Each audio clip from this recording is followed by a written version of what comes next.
Joseph Vijay ஆட்சியை வரவேற்றுக்கொண்டு முதலே நான் சொல்லிட்டேன். அது நீங்களே கற்பனை நிற்கிறீங்க. அவருக்கு ஏற்கனவே அதுக்கு முன்பே பெரும்பான்மை கிடைத்து விட்டது. அதிமுகவுடைய ஒரு பிரிவினர் ஆதரிக்காமலேயே அவருக்கு பெரும்பான்மை கிடைத்திருப்பதை அதற்கு முன்பே உறுதி செய்து விட்டார். ஒரு எம்எல்ஏ வாலண்டியரா போய் இன்றைய முதலமைச்சர் விஜய் அவர்களுக்கு ஆதரவு தெரிவிச்சிருக்காரு. இது எப்படி குதிரை பேரமாகும்?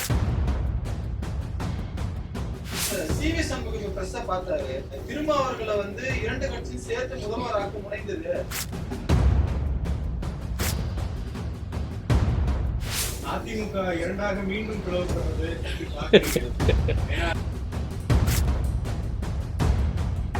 இது திராவிட கட்சிகளை தாவேகா தோற்கடித்து எப்படி பாக்குறீங்க சார்? திராவிட கட்சிகளை தோற்கடிக்கணும்னு சொல்லி அவர் வல்ல எலெக்ஷனுக்கு மறுமலர்ச்சி திராவிட முன்னேற்ற கழகத்தின் முக்கியமான நிர்வாக குழு கூட்டம் இன்று தாயகத்தில் காலை 9:30 மணி அளவிலேயே தொடங்கிவிட்டதால் இந்த கூட்டத்தின் முக்கியத்துவத்தை கருதி எங்களுடைய சட்டமன்ற உறுப்பினர்கள், கடையநல்லூர் சட்டமன்ற உறுப்பினர் திமு ராஜேந்திரன் அவர்களும், சீர்காழி சட்டமன்ற உறுப்பினர் வழக்கறிஞர் செந்தில் செல்வன் அவர்களும் இந்த கூட்டத்திலே பங்கேற்ற காரணத்தால் அவர்கள் சட்டமன்றத்திற்கு செல்ல வாய்ப்பில்லாமல் போய்விட்டது. அறுதி பெரும்பான்மையை சட்டமன்றத்திலே மாண்புமிகு முதலமைச்சர் ஜோசப் விஜய் அவர்கள் நிரூபித்து விட்டார். ஆகவே ஆளுநர் விதித்த 3 நாள் கெடுவிற்குள் சட்டமன்ற அவையிலேயே, அதுதான் பெரும்பான்மையை தீர்மானிக்கிற இடம் ஆளுநர் மாளிகை அல்ல, சட்டமன்றம்தான். அந்த சட்டமன்றத்தில் பெரும்பான்மையை நிரூபித்திருக்கிறார். திராவிட முன்னேற்ற கழகத்தினுடைய தலைவர் உயிர் சகோதரர் தளபதி ஸ்டாலின் அவர்கள் கூறியவாறு 6 மாத காலம் அவகாசம் கொடுப்போம் இந்த அரசுக்கு, அதுவரை நாம் பொறுமையை கடைபிடிப்போம் என்ற வகையிலே சொல்லியிருக்கிறார். எங்கள் நிலைப்பாடும் அதுதான். அவர் ஆட்சிக்கு வந்திருக்கிறார், அவர் சிறந்த நிர்வாகத்தை கொடுக்க வேண்டும் என்று தீர்மானித்திருப்பதை அவருடைய முதல் பேச்சிலேயே வெளிப்படுத்தியிருக்கிறார். நாங்களும் அதே விதத்தில் ஆட்சிக்கு எப்படி திமுக கூறுகிறதோ அதை போல 6 மாத காலம் அமைதியையும் பொறுமையும் கடைபிடிப்பதென்றும், இந்த அரசு எடுக்கின்ற முயற்சிகள் நல்ல முயற்சிகள், நல்ல திட்டங்கள் வெற்றி பெற வேண்டும் என்றும் மறுமலர்ச்சி திராவிட முன்னேற்ற கழகத்தின் சார்பில் எங்கள் விருப்பத்தை, வாழ்த்துக்களை இன்றைய முதலமைச்சர் அவர்களுக்கு தெரிவித்துக் கொள்கிறேன். பேரறிஞர் அண்ணா அவர்கள் 67 ஆட்சி பொறுப்புக்கு வந்த பின்னர் தியாகச்சுடர் பெருந்தலைவர் காமராஜர் அவர்களையும், முன்னாள் முதலமைச்சர் மதிப்புக்குரிய பக்தவச்சலம் அவர்களையும், மற்ற தலைவர்களையும் வீடு தேடி சென்று பார்த்ததைப் போல இன்றைய முதலமைச்சர் மாண்புமிகு ஜோசப் விஜய் அவர்களும் இதுவரை முதலமைச்சராக இருந்த சகோதரர் தளபதி ஸ்டாலின் அவர்கள் இல்லத்திற்கும் சென்று பல்வேறு கட்சிகளினுடைய தலைவர்களின் இல்லங்களுக்கும் அலுவலகத்துக்கும் சென்று ஒரு நல்ல முன்மாதிரியை ஃபார் ஹெல்தி பாலிடிக்ஸ், ஆரோக்கியமான அரசியல் தழைப்பதற்கு அவர் மேற்கொண்டிருக்கக்கூடிய இந்த அணுகுமுறையை மெச்சுகிறேன். அதற்கு என் பாராட்டுக்களையும் தெரிவித்துக் கொள்கிறேன். சட்டப்பேரவையில் நடக்கிற எல்லா விஷயங்களும் நீங்க பார்த்துட்டு தான் இருப்பீங்க.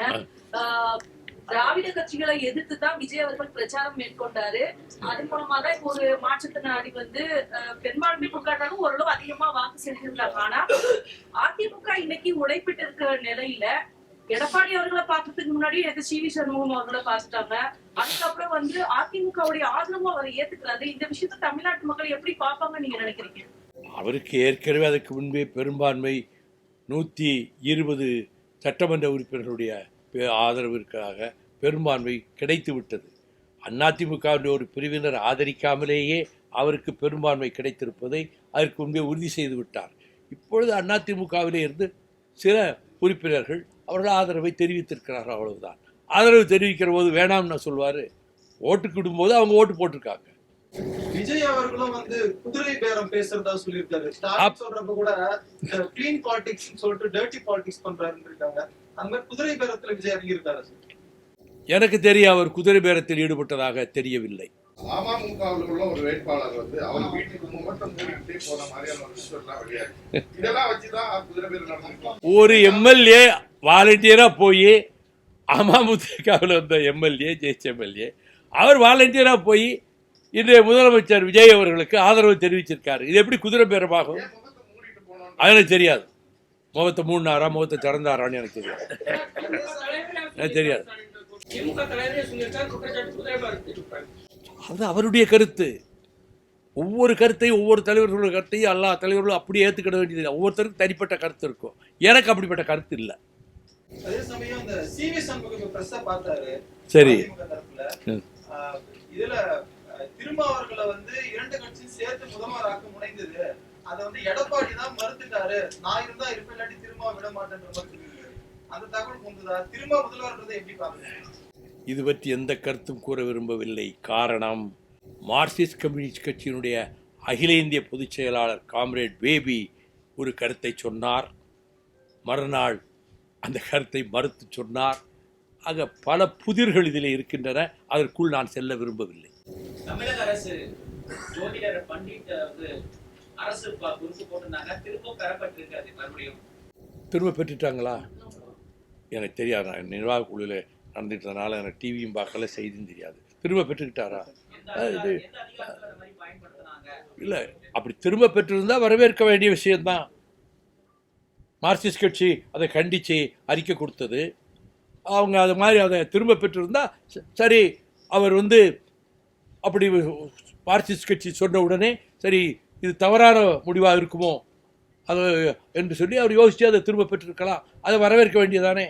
அதே சமயம் நியமிச்சதை எப்படி பாக்குறீங்க? ஒரு ஜோசியரை ஒரு அரசு பதவி நியமிச்சதை அது நியமிச்சதுதான் வாபஸ் வாங்கிட்டாருல்ல, திரும்ப பெற்றுக்கிட்டாருல்ல. இனிமே அதுக்குள்ளேயே போகணும். இன்னைக்கு ஒரு முக்கியமான டேவா இருந்தும் நம்மளுடைய சட்டமன்ற உறுப்பினர்களை அனுப்பல. நிர்வாக கூட்டம் தான் காரணமா, இல்லாட்டி இது மூலமா வேற ஒரு அரசியல்? நீங்க புதுசா காரணங்களை நீங்களா கற்பிக்க முடியாது. முக்கியமான நிர்வாக குழு என்பதால் தேர்ந்தெடுக்கப்பட்ட 2 சட்டமன்ற உறுப்பினர்கள் அதிலே கலந்து கொள்வது அவசியம் என்று நாங்கள் முடிவெடுத்ததால் அவர்கள் இந்த கூட்டத்திலே கலந்து கொண்டார்கள். அது இந்த இப்படி நடந்தால் அப்படி நடந்தால் என்கிற ஹைப்போதட்டிக்கல் கொஸ்டின்ஸ்க்கெல்லாம் நாம் பதில் சொல்ல முடியாது. வரவேற்றிருக்கிறோம் சொல்லிட்டேன்ல. ஜோசப் விஜய் ஆட்சியை வரவேற்றுக்கொண்டு முதலே நான் சொல்லிட்டேன். அதிலே I stand by it. We welcome the formation of the government.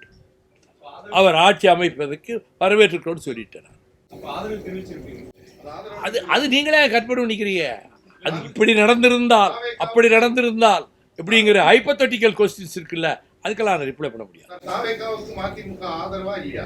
இந்த அரசு பொறுப்பேற்றதற்கு வரவேற்பு தெரிவித்திருக்கிறோம். அதோடு முடிந்து விட்டது. அது காங்கிரஸ் எடுத்த முடிவு. அதை பற்றி நான் என்ன கமெண்ட் பண்ண முடியும்? திமுக கூட்டணியில தான் தொடரும். இந்த தோழமை தொடரும். உதயநிதி அவர்கள் வந்து சனாதனத்தை குறித்து மீண்டும் ஒரு முறை வந்து சட்டப்பேரவையில பேசியிருக்கிறாரு. நாம இந்த காலகட்டத்துல இன்னும் அதை பத்தி அதிகமா பேச வேண்டிய தேவைகள் இன்னும் இருக்குது. உதயநிதி துணை முதல்வராக இருந்தவர் இன்றைக்கு திமுக குழுவுக்கு தலைவராக இருக்கிறாரு. கருத்து சொல்ல சகல உரிமையும் அவர் உண்டு. அந்த ஒவ்வொருத்தர் சொல்ற கருத்துக்கெல்லாம் நான் ரியாக்ட் பண்ண மாட்டேன். That is by stand. AIADMK இரண்டாக மீண்டும் பிளவுபடுறது அது பொறுத்திருந்தான் பார்க்கணும். அது பிளவா ரெண்டாக பிளவா இல்லையாங்கிறதெல்லாம் பொறுத்திருந்தான் பார்க்கணும். இல்ல அவங்க என்ன சொன்னாங்கன்னா சசிகலா அவர்கள் அதுக்கப்புறம் டிடிவி அவர்களை வந்து உள்ள இணைக்கணும் அந்த மாதிரி வந்து சிவி சண்முகம் தரப்பு சொல்றாங்க. இது ரொம்ப வெரி காம்ப்ளிகேட்டட் மேட்டர்ஸ். இதுக்குள்ள நான் போக விரும்பல. இந்த சொல்ற செய்திகள்லாம் வெரி வெரி காம்ப்ளிகேட்டட். அதுக்குள்ள நான் போக விரும்பல. இது திராவிட கட்சிகளை தாவேகா தோற்கடித்து எப்படி பாக்குறீங்க சார்? திராவிட கட்சிகளை தோற்கடிக்கணும்னு சொல்லி அவர் வெள்ளை அலெக்சனுக்கு தான் ஆட்சி அமைக்கணும்னு வந்தாரு. அவருக்கு ஆட்சி பெருமானம் கிடைச்சிருக்கு, அவ்வளவுதான். அவர் அந்த நோக்கத்தை சொல்லி தேர்தலில் பிரச்சாரம் பண்ணல. திராவிட கட்சிகள் வரக்கூடாதுன்னெல்லாம் அவர் எங்கேயும் சொல்லலை, எந்த மேடையிலையும் சொல்லலை. தமிழக வெற்றி கழகத்தை ஒரு திராவிட இயக்கத்தினுடைய அடுத்த பரிமாணமா பாக்குறீங்க?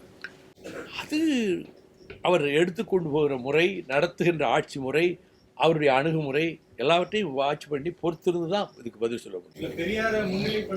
அவர் பெரியார் திடலுக்கு சென்று அறிவாசான் தந்தை பெரியாருக்கு அவர் மரியாதை செய்ததிலிருந்தே அவர் தந்தை பெரியாரை திராவிட இயக்கத்தை மதிக்கிறார் என்பதுதான் அதற்கு அடையாளம். அது நீ போக போதானே பார்க்கணும். இப்போ போய் அவர் பார்த்தது வரவேற்புக்குரியது, எங்களுக்கெல்லாம் மகிழ்ச்சி. போய் பார்த்தது, அண்ணன் வீரமணியிடம் அவர் வாழ்த்து பெற்றது, ரொம்ப மகிழ்ச்சி. இப்போ நிறைய இளைஞர்களை கொண்ட கட்சியா தமிழக வெற்றி கழகம் இருக்கு. இந்த சீமை கருவேலம் வெட்டுறதுல அவங்களையும் பங்கெடுத்து நான் அரசுக்கு அப்பீல் கொடுத்துருக்கேன். அவரே அவங்க கட்சியில் சொல்லி அவங்களை ஈடுபட செய்யலாம். அவங்ககிட்ட பெரிய யூத் ஃபோர்ஸ் இருக்கு, அதை பயன்படுத்தலாம். அவங்க கட்சி ஒரு நல்ல சஜஷன், அதை அவர் செய்யட்டும். இன்றைக்கு நடைபெற்ற நிர்வாக குழுவில் நிறைவேற்றியிருக்கிற தீர்மானங்களில் முதல் தீர்மானமே மதச்சார்பின்மை, சமூக நீதி, ஜனநாயகம், கூட்டாட்சி கொள்கை, போதை கலாச்சார ஒழிப்பு, பெண்கள் பாதுகாப்பு, இவற்றை பாதுகாத்து இந்த நெறிகளிலே இருந்து இம்மி அளவும் பிசகாமல் தமிழக அரசு, மாண்புமிகு ஜோசப் விஜய் அவர்கள் ஆட்சியை நடத்திட வேண்டும் என்ற வேண்டுகோளையும் நாங்கள் முன்வைக்கிறோம். கட்சியினுடைய அடுத்த கட்ட நடவடிக்கைகளை பற்றி நாங்கள் தீர்மானிக்கிற போது தமிழ்நாட்டில் விவசாயிகளுக்கும் விவசாயத்துக்கும் சுற்றுச்சூழலுக்கும் பெருங்கேடாக பெருந்தீங்காக இருப்பது ஜூலிஃப்ளோரா என்று அழைக்கப்படுகிற சீமை கருவேல மரங்கள் தான். இன்று கேரளாவிலே எந்த இடத்திலும் அதை பார்க்க முடியாது. அது முளைக்கும் போதே தூரிலிருந்து வேரோடு பிடுங்கி எறிந்து விடுவார்கள். ஆனால் இங்கே தமிழ்நாடு பூராவும் அடர்ந்து படர்ந்து விட்டது. இது நீக்கப்பட வேண்டும் என்று 2015ஆம் ஆண்டு செப்டம்பர் 19ஆம் தேதி உயர்நீதிமன்ற மதுரை கிளையில் நான் ரிட் மனு தாக்கல் செய்தேன். பல அமர்வுகளிலே கலந்து கொண்டு இந்த ஜூலிஃப்ளோராவை அகற்றுவதற்கான வாதங்களை வைத்தேன். அப்பொழுது அந்த அமர்விலே இருந்த நீதியரசர் மாண்புமிகு செல்வம் அவர்களும், நீதியரசர் மாண்புமிகு கலையரசர் அவர்களும் சீமை கருவேல மரங்களை அடியோடு அகற்றுவதற்கு அரசாங்க அதிகாரிகளும் விவசாயிகளும் அனைத்து தரப்பினரும் முழுமையாக ஈடுபட வேண்டும், இவற்றை நீதிபதிகள் கண்காணிக்க வேண்டும் என்று ஒரு தீர்ப்பினை 2016ஆம் ஆண்டு டிசம்பர் 21ஆம் தேதி தீர்ப்பை வழங்கினார்கள். நீதிமன்றத்திலேயே என்னை பார்த்து நீதியரசர் செல்வம் அவர்கள், நீங்களே உங்களுடைய கட்சி தொண்டர்களோடு சென்று இந்த வேலையில் பணியில் ஈடுபடுவது மற்றவர்களுக்கும் ஒரு ஊக்குவிப்பதாக இருக்கும் என்று சொன்னார். அதன்படி நான் பல மாவட்டங்களுக்கு சென்று இந்த சீமக்கருவேல மரங்களை அகற்றுகிற பணியிலே ஈடுபட்டேன். அதை போலவே அதற்கு பிறகு ஐடிஐ, சென்னையில் இருக்கக்கூடிய ஐடிஐ நிறுவனம், அங்கே இருக்கக்கூடிய சீமக்கருவேல மரங்களால் தான் அவர்களுக்கு உதவியாக இருக்கிறது என்றும், அங்கே இருக்கக்கூடிய அங்கே மான்கள்லாம் நிறைய இருக்கு, அங்கே அந்த சூழலை பாதுகாக்க வேண்டும் என்றும், சீமக்கருவேல மரங்களை அகற்றக்கூடாது என்றும் ஒரு ரிட் மனுவை தாக்கல் செய்து அதன் பேரில் மதுரை கிளையிலே கொடுக்கப்பட்ட அந்த உத்தரவுக்கு தடை விதிக்கப்பட்டது. அந்த தடையை எதிர்த்து உயர்நீதிமன்றத்திலே பல அமர்வுகளில் நானும் கலந்து கொண்டு வாதங்களை எடுத்து வைத்திருக்கிறேன். கடைசியாக அவர்கள் மீண்டும் உயர்நீதிமன்றத்தின் மதுரை கிளைக்கே அந்த வழக்கு வந்து அங்கே நீதியரசர் மாண்புமிகு சதீஷ்குமார் அவர்களும் நீதியரசர் மாண்புமிகு பரத் சக்கரவர்த்தி அவர்களும் இருந்த அமர்வில் இந்த ஆண்டு 2026ஆம் ஆண்டு மார்ச் மாதம் 18ஆம் தேதி ஒரு இறுதியான தீர்ப்பை வழங்கினார்கள். சீமை கருவேல மரங்களை முற்றாக அகற்றினால்தான் விவசாயத்தை, வேளாண்மையை பாதுகாக்க முடியும், சுற்றுச்சூழலை பாதுகாக்க முடியும். அந்த சீமை கருவேல மரங்கள் பிராணவாயுவை உறிஞ்சிக்கொண்டு கரியமில வாயுவை விழுகின்றன. பூமிக்கடியில் எவ்வளவு ஆழத்தில் இருந்தாலும் நீரை உறிஞ்சிக் கொள்கிறது. 50 அடி 100 அடி வரை வேர் சொல்லும். எவ்வளவு வெயிலடித்தாலும் சரி அந்த பசுமை மாறாது. அந்த சீமக்கருவேல மரங்களில் இருக்கக்கூடிய அந்த இலைகள் அப்படியே தான் இருக்கும். ஆனால் அந்த மரங்களுக்கு கீழே ஆடு மாடுகள் போய் நிழலுக்கு கூட நிற்காது. அப்படி நின்றால் அதுக்கு சிறை பிடிக்காது. அது பசுமாடாக இருந்தாலும் சரி, எரும மாடாக இருந்தாலும் சரி, பொதுவாக ஆடு மாடுகளே அங்கே செல்லாது. இப்படி சுற்றுச்சூழலை படுநாசமாக்கக்கூடிய இந்த சீமக்கருவேல மரங்களை அகற்றுவதற்கு அரசாங்கம் முழுமூச்சாக ஈடுபட வேண்டும் என்று நீதிபதிகள் சொல்லியிருக்கிறார்கள். இந்த அரசு அதற்கான நடவடிக்கைகளை மாண்புமிகு ஜோசப் விஜய் அவர்களின் அரசு மேற்கொள்ள வேண்டும் என்பதையும் நான் இந்த நேரத்தில் பத்திரிகையாளர்கள் மூலமாக வலியுறுத்திக் கொள்கிறேன். இந்த பணியிலே நான் ஈடுபடுவதற்காக ஜூன் 1ஆம் தேதி தொடங்கி எங்கள் கிராமத்திலே கலிங்கப்பட்டி கிராமத்திலிருந்து தொடங்கி மாவட்ட வாரியாக முதல் கட்டத்தில் 13 மாவட்டங்களுக்கு சென்று அந்த சீமக்கருவேல மரங்களை அகற்றுவதற்கு ஆங்காங்குள்ள விவசாயிகளையும் எங்கள் கட்சி தோழர்களையும் சேர்த்து கொண்டு அந்த பணியிலே நானே நேரில் ஈடுபடுவதென்றும் இந்த நிர்வாக குழுவிலே நாங்கள் தீர்மானித்திருக்கிறோம். அடுத்து இன்னொரு மிக முக்கியமான ஒரு கோரிக்கை, தென்காசி மாவட்டத்தில் உள்ள சங்கரங்கோயில் வட்டம், சிவகிரி வட்டம், திருவேங்கடம் வட்டம் பகுதியில் உள்ள 25,000 ஏக்கர் நஞ்சை நிலங்களுக்கு பாசன வசதி அளிக்கும் உள்ளாறு அணைக்கட்டு திட்டத்தை தமிழக அரசு நிறைவேற்ற முன்வர வேண்டும் என்பதை வலியுறுத்தியும், மேற்கு தொடர்ச்சி மலை சரிவுகளிலே இருந்து கூட்டம் கூட்டமாக வருகிற காட்டு பன்றிகள் விவசாய பயிர்களை எங்க ஊர் வரைக்கும் வந்துருச்சு, எங்க ஊரை தாண்டி போயிடுச்சு, விவசாய பயிர்களை அடியோடு அழித்து விடுகின்றன. விவசாயமே செய்ய முடியவில்லை. இதற்கு என்ன பரிகாரம்? அந்த விலங்குகள் பட்டியலே இருந்து இந்த காட்டு பன்றிகள் அந்த லிஸ்ட்ல இருந்து ரிமூவ் பண்ணணும், டெலீட் பண்ணணும். அது மத்திய அரசு தான் செய்யணும். அந்த மத்திய அரசை செய்வதற்கு மாநில அரசு நடவடிக்கை எடுக்க வேண்டும் என்பதை வலியுறுத்தியும், முதல்ல உள்ளாறு அணைக்கட்டு திட்டத்தை தமிழக அரசு நிறைவேற்ற முன்வர வேண்டும் என்று வலியுறுத்தியும், அதை போல இந்த காட்டுப்பன்றிகள் பிரச்சனையில் மத்திய அரசு எடுக்க வேண்டிய நடவடிக்கைகளை மாநில அரசு மூலம் மேற்கொள்வதற்கு வலியுறுத்தியும், பெருந்தலைவர் காமராஜர் ஆட்சி காலத்தில் கேரள தமிழக எல்லையிலே உள்ள செண்பகவல்லி தடுப்பணை ஒரு 20,000 ஏக்கர் நிலங்களுக்கு 26 ஏக்கர் நிலங்களுக்கு பாசன வசதி அளித்து வந்தது. அது பழுதுபட்டது. அதை சரி செய்வதற்காக மக்கள் நல எம்ஜிஆர் ஆட்சி காலத்தில் முதலில் ஒரு 5 லட்சம் ரூபாய் அனுப்பி வைத்தார்கள். நீண்ட காலம் வைத்திருந்த பின்னர் உமன் சாண்டி முதலமைச்சராக இருந்தபோது நானும் எங்கள் இயக்கத்தின் முன்னோடிகளும் சேர்ந்து சென்று திருவனந்தபுரத்திலே அவரை சந்தித்து பல்வேறு கோரிக்கைகளில் இந்த செண்பகவல்லி அணைக்கை பழுது பார்த்து கொடுக்க வேண்டும் என்ற கோரிக்கையை வைத்தபோது அவர், இந்த தண்ணீர் வீணாக கடலுக்குத்தான் போகிறது, எங்களுக்கும் பயனில்லை, எனவே இதை சரி செய்து கொடுத்து விடலாம் அப்படி சீஃப் செக்ரட்டரியை கூப்பிட்டு, நீங்கள் வைகோவோட தொடர்பு வச்சுக்கிடுங்க, பிடபிள்யூ செக்ரட்டரி தொடர்பு வச்சுக்கிடட்டும், இந்த அணையை பழுது பார்த்து கொடுத்து விடுவோம் என்று சொன்னார். ஆனால் 3 மாதத்துக்குள் தேர்தலிலே ஆட்சி மாறிவிட்டது. பின்னர் வந்த காம்ரேட் அச்சுதானந்தன் ஆட்சியிலே அவர்கள் அந்த கோரிக்கையை நிறைவேற்ற முன்வரவில்லை. நான் அவரை போய் நேரில் பார்த்தேன், அச்சுதானந்தன் அவர்களையும் பார்த்தேன், அதற்கு பின்னர் பினராயி விஜயனையும் பார்த்தேன். ஹைகோர்ட் மதுரை கிளையிலே என் தம்பி ரவிச்சந்திரன் இந்த செண்பகவல்லி தடுப்பணை குறித்து தாக்கல் செய்த வழக்கு இப்பவும் நிலுவையில் இருக்கிறது. அந்த செண்பகவல்லி தடுப்பணையை முழுமையாக கட்டுவதற்கான முழுசா உடைச்சு போட்டாங்க. கட்டுவதற்கு தமிழக அரசு முன்வர வேண்டும். அதற்கான எவ்வளவு தொகை செலவாகிறதோ அதை தமிழக அரசு ஏற்றுக்கொள்ள வேண்டும். ஆனால் இதை அப்படி செய்வதற்கு கேரள அரசு தான் முடிவெடுத்து அனுமதிக்க வேண்டும்.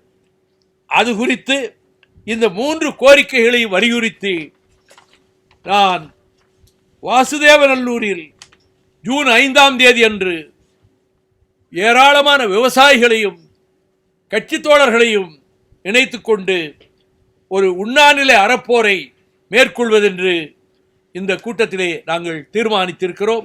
இந்த 3 கோரிக்கைகளை முன்வைத்து வாசுதேவநல்லூரில் ஜூன் 5ஆம் தேதி உண்ணாநிலை, என்னுடைய தலைமையில் உண்ணாநிலை அறப்போர் நடத்துவதென்று முடிவெடுத்திருக்கின்றோம். இப்பொழுது வெற்றி பெற்றிருக்கக்கூடிய எங்கள் சட்டமன்ற உறுப்பினர்கள் வருகின்ற 23ஆம் தேதி கடையனூரிலே நன்றி அறிவிப்பு கூட்டமும், 27ஆம் தேதி சீர்காழியிலே நன்றி அறிவிப்பு கூட்டமும் நடத்த வேண்டும் என்று இந்த கூட்டத்திலேயே நாங்கள் முடிவு செய்து அறிவித்திருக்கின்றோம்.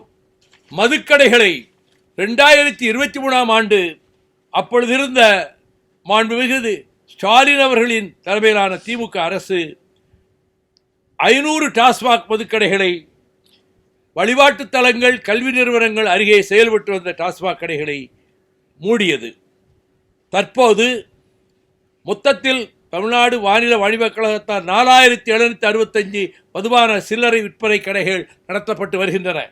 தற்போது ஆட்சி பொறுப்புக்கு வந்திருக்கக்கூடிய மாண்புமிகு ஜோசப் விஜய் அவர்கள் கல்வி நிறுவனங்கள், வழிபாட்டு தலங்கள், பேருந்து நிலையங்கள் அருகிலிருந்து 500 மீட்டர் வரை அமைந்துள்ள 717 மதுபான சில்லறை விற்பனை கிளைகளை மூட ஆணை பிறப்பித்துள்ளதை மறுமலர்ச்சி திமுக வரவேற்கிறது. It is a good step, it is a good gesture.